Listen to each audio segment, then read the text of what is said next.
د یو ورور تپوس کړی دی چې زه په یو ګناه کې اخته یم او هغه ګناه دا ده چې زه په خپل لاس سره شهوت پوره کوم او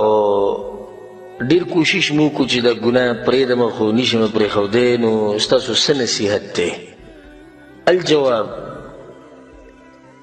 زه درته په الله قسم خورم روزانه زما نه دې سوال کېږي ما په الله قسم وخوړو د الله په کور کې ګورئ ښه که هغه د واټساپ په لارې او که هغه په موبایل باندې میسیج او که هغه د موبایل ټلیفون او که هغه بل څه ذریعه یي خو ما نه دا سوال کېږي دلیل دی په دې باندې چې دا ګناه عامه شوې ده په هلکانو کې او په جنکو کې هم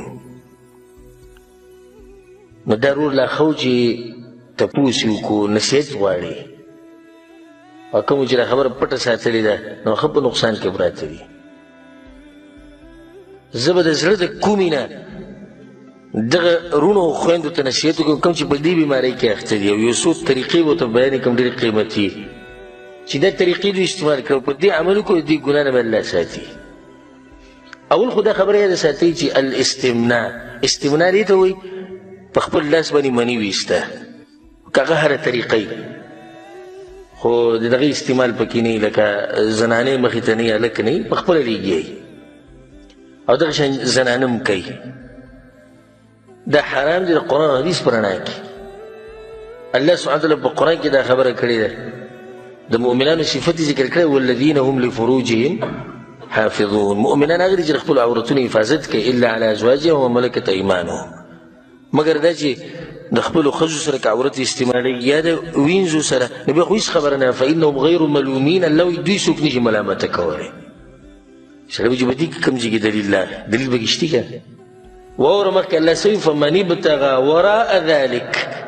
نو د دې دوو لارو نه علاوه که چا بله لار ولټوله فاولئک هم العادون دغه ګناهګار دي به دوی د حد نه تېروتې دوه لارې دي الله دې ذکر وکړو یو شهوت پوره کول د خپلې ښځې سره دویم شهوت پوره کول د چا سره د وینځې سره درېیمه لار که هغه لارې په لاس باندې مني وباسي والعیاذ بالله پردې ښځې سره لګیا دی که دی هلک سره شهوت پوره کوي دا ټول په دې کې دننه راغلو دا کار حرام دی حدیث کې هم د عبدالله بن مسعود رضی الله حدیث دی وی چې كنا مع النبي صلى الله عليه وسلم شبابا لا نجد شيئا وی موږ د ځوانانو هلکانو د رسول خوا ته بنا شو او سره سره نه و لکه څه مال موږ څه نه و غریبانان ډېر ځوانان دي چې د رسول په خوا کې بنا شو هغه غریبانانو او د رسول وسلم یو اوچت انسان د هغه اوچت سوچ د ملګرو حال احوال به معلومول تپوس به یې کوو تا واده کړی دی نه دی کړی کله به کې د رسول صم دا حرص دی چې دی د ګناهونو نه بچ شي او دی حق پرست عالم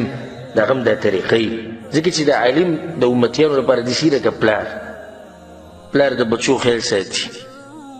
نو رسول وسلم موږ ته بیا نصیحت وکړو چې یا معشر الشباب من استطاع الباء فلیتزوج تاسو کې څوک واده کولی شي نو ګوره واده وکړئ د سترګو حفاظت به مو وشي د عورت به مو وشي او که څوک یې نشي کولی نو روجې دې نیسي یو سړی به چې ته د حدیث ته خو وایي چې په لاس باندې شهوت پوره کول او په خپله شهوت پوره کول حرام دي دلیل دې په ده خو نو په دې کوم ځای کې دي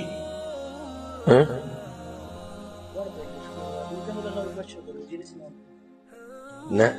په دې کې دلیل دی چې دا کار ته چې کوم کې ده حرام دی او هغه داسې روجې نیوه اسانې دي او که په لاس باندې شهوت پوره کول اسان دي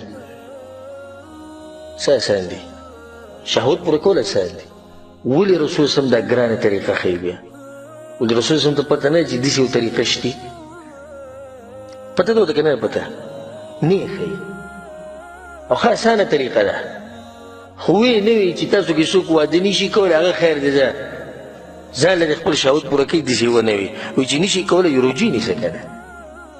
دلیل دی په دې باندې چې دغه کار حرام دی د هغې نه بعد بیا راځو یو څو نصیحتونه هغه دې وروڼو او خویندو ته کوم چې په دې کار کې اخته دي